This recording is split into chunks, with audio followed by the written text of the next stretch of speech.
Hey everyone, David Safransky, your host for Financial Revelations, a podcast about anything I want to talk about. You can hear me every Thursday morning on WCRF. I made fun of my sister on the radio today. We called her Fragile Mary because I broke her leg one time in a pillow fight as adults.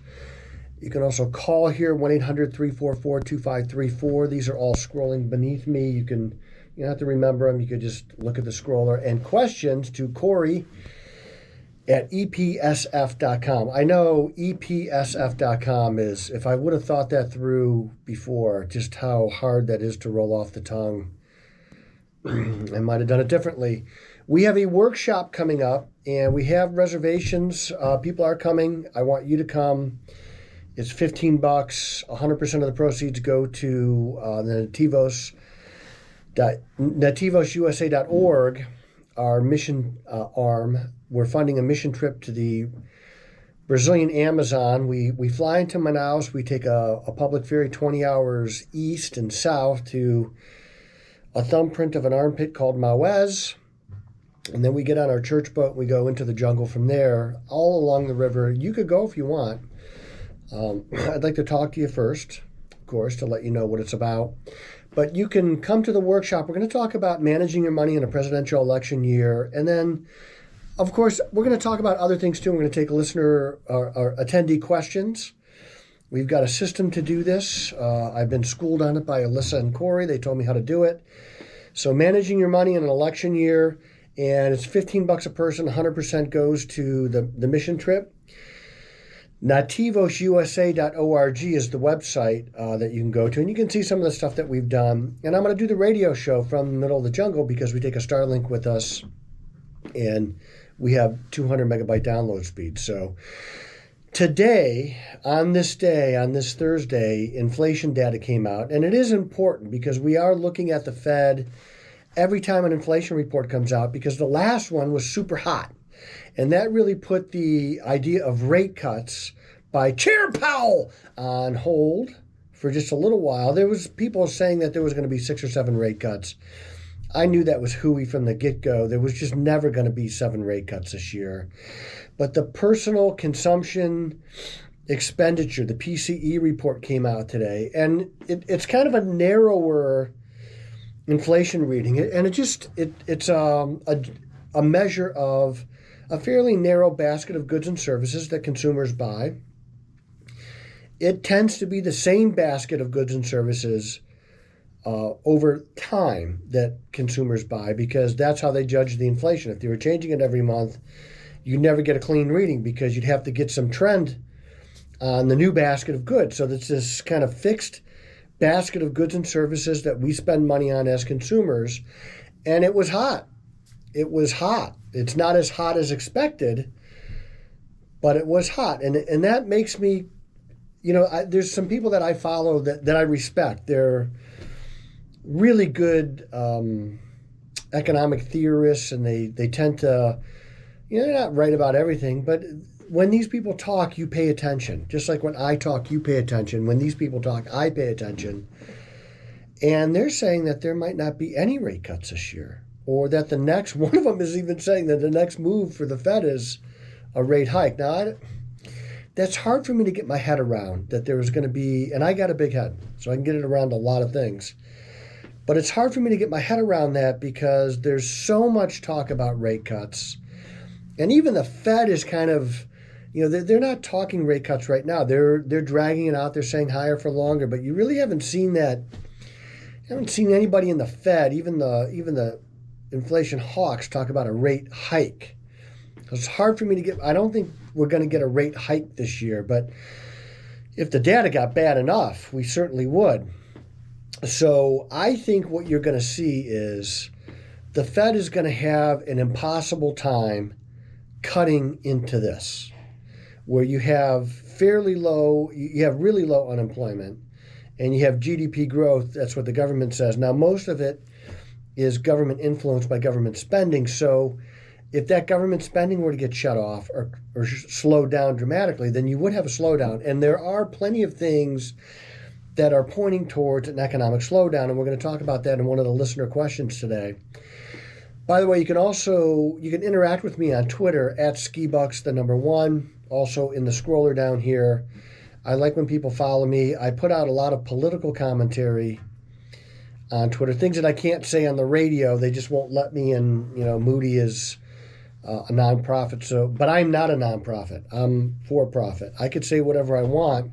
Of course, I want to be fairly respectful. So fairly, there are some things that are obvious that we could point out on Twitter and on this podcast. For instance, we are itching and edging closer and closer and closer to this democratic socialism that I've talked about, that Europe is so in love with and has really hamstrung any sense of growth that they're ever going to have. And if you look at France, they routinely have unemployment levels of plus 15% because of democratic socialism. And it's kind of the cradle to grave, the universal basic income type thing, the bring in as many illegal immigrants as you can to depress wages. We don't want to do that here. That's not what we're about. We need immigrants. We definitely need immigrants. We want immigrants, but we want them to be legal. It's just that simple. So some listener questions. The market has been fairly resilient, all things considered, with what's going on with open borders, with unmitigated government spending and $1 trillion going to interest rate payments this year on government debt. So a listener question, small company owner, they've got no W-2 employees, they're all contracted employees, so they're 1099 employees, self-employed contractors. They themselves are contractors. What type of retirement plan for the owner? And this is an easy one, because the lease paperwork, no 5500 forms, no top-heavy testing, is a SEP, an SEP. And for the owner and the owner's spouse, if they're employed, and they should be, employ your spouse so they can get Social Security benefits and get some retirement plan. So what do they got to do to be employed? Come into the office, do books, empty a garbage can or two. They're unemployed. They're employed. You can put in $69,000 or 25% of your income, whichever is less. That's a lot of money. You can, all the way up till September 15th, till you do your taxes, you can put it in. So I really like the SEP. You can set it up at any brokerage company, and you can buy anything you want. Stocks, bonds, mutual funds, ETFs, REITs, you name it. It's really flexible. And then when you retire, you don't even have to roll it out to anything. You just keep it in the SEP. You can roll it out to your own IRA, but it doesn't make sense to do that. So a SEP for that small company, you could do it for businesses that have 100 employees and under, but it works a little bit differently when you got a lot of W-2 employees. So if you have no W-2 employees, a SEP is the best way to go. So a SEP works just like a standard 401k, pre-tax, tax deferred. You may also want to throw in a Roth in there just to have that tax law. So the thing is, I like exposing people to the 3 levels of taxation. So you've got just your standard brokerage account, which is after tax, taxable. And what you do there is, if you're in high income, you can make it tax efficient by exposing yourself to long-term capital gains tax rates, which are a maximum of 23.8%. But for most people, they're 15%. So that's a really low tax rate versus income tax rate. And then you have Roth, which is after tax, tax deferred, and there's no RMD on a Roth. So you hit age 73, you can still keep the money in there, pass it on to your kids. And then there's pre-tax, tax deferred, which is a SEP, a 401k, a traditional IRA, things like that. So if you get those 3 levels of taxation, you've got a lot of flexibility when you get to retirement. And that's what we want. We want max flexibility, maximum flexibility. Another listener question. I love to talk politics because politics does affect your money. And so they want to know about the war in Ukraine. Is it going to affect our markets? And I'd say, when you look at last year, for instance, in Israel, when the Palestinians, when Hamas attacked Israel, didn't really affect our market. So terrorism and wars overseas tend to have less of an impact here.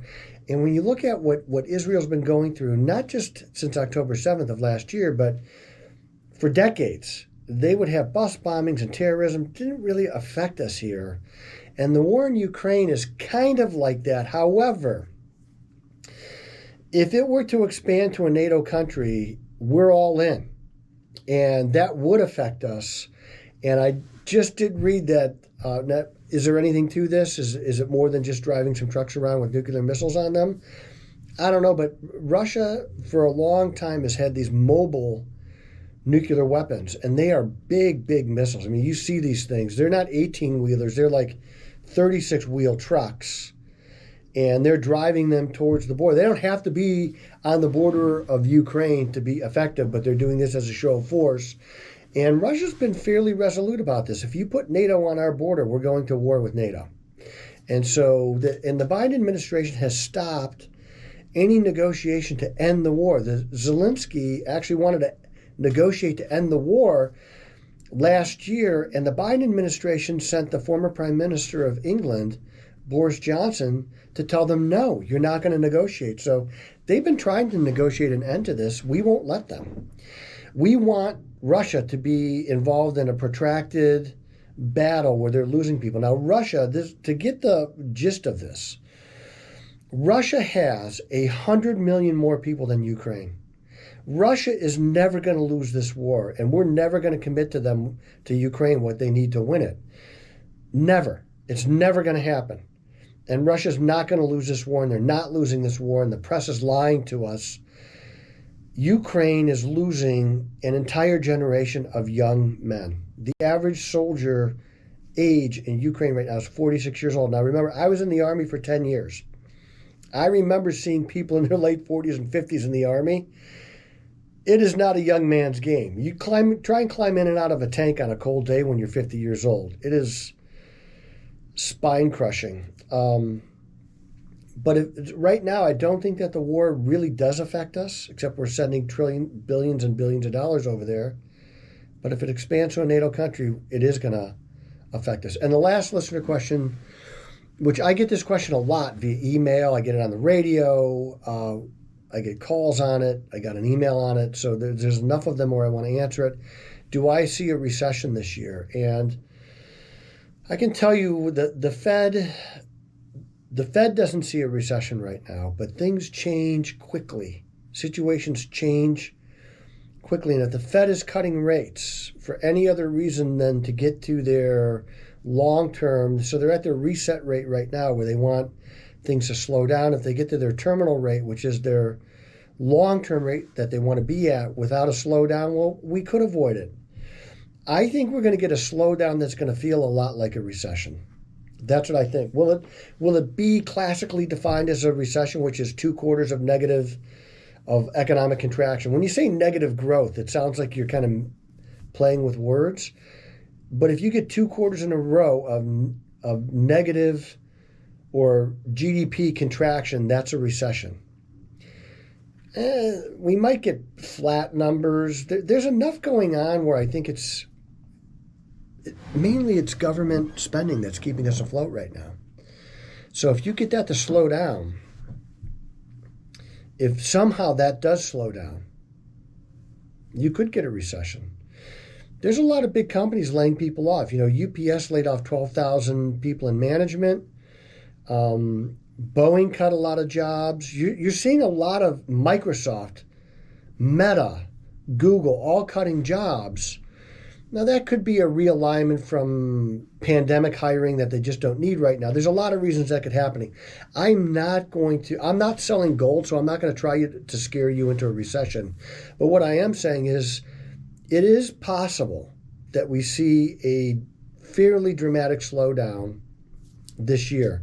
And it's going to feel like a recession, but we still might have, 0.5% economic growth.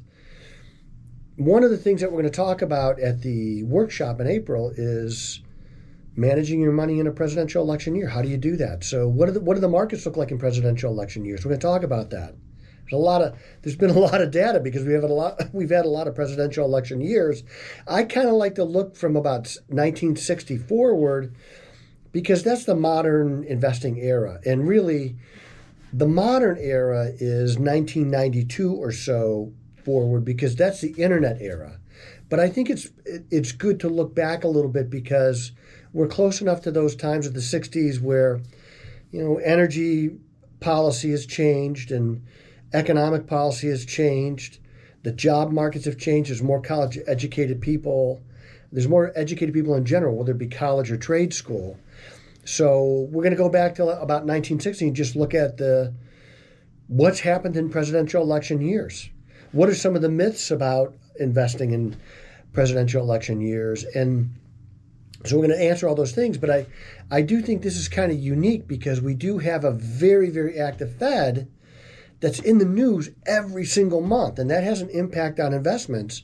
It has an impact on the people who control investments like Fidelity and Vanguard. And it used to be, I miss TD Ameritrade. They were one of my favorite companies that I don't belong to because their technology was so good. They got bought by Schwab because in the pandemic, trading revenues were down so much. They don't own a bank, and they were kind of forced to merge with somebody who could create revenues through a bank, and that was Schwab. And Schwab is in the process of ruining TD Ameritrade. I'm so sorry for the people that worked at TD Ameritrade, what Schwab is doing to you. They're going to ruin you like they ruin a lot of things. Schwab they're just not my favorite. Just not my favorite. And even less my favorite now because of what they've done to TD. So TD, their client-facing technology at TD was great. Now the company that we custodian with has poached a lot of those people, and everybody's client-facing stuff is pretty generic now. It's similar. It's all pretty good. Everybody has an app, and it's all safe and everything. But we'll talk about those things too at the workshop if you want to, because we're going to take listener questions, and we're going to stay there till midnight if we have to. Corey said she will stay till 1 a.m. if she has to. Corey's a real late night owl, aren't you? Actually, Corey goes to bed at 8:15. She could get away with it. If she didn't have 2 dogs tearing everything up, she would be in bed at 8:15. So I want to see you guys there. The money goes to a good cause. I'll have coffee and some treats and things like that. I'm not going to buy you dinner, okay? I'm not doing that, so you're not working dinner out of me. But coffee, tea, cookies, things of such, maybe a little bit heavier of an hors d'oeuvre tray. I like to make people happy. I'm in the business of making people happy, okay? I'm not in the love business. I'm in the stock business. I'm not in the food business. I'm in the money business. So I'm not a cook or a chef or anything like that, but I'll make sure your tummies aren't growling. Okay, is that fair? Is that fair? Yeah, it is fair. I don't care what anybody thinks. I know it's fair. And I am David Safransky, a real American, a true red-blooded patriot, a conservative, and the voice you can trust.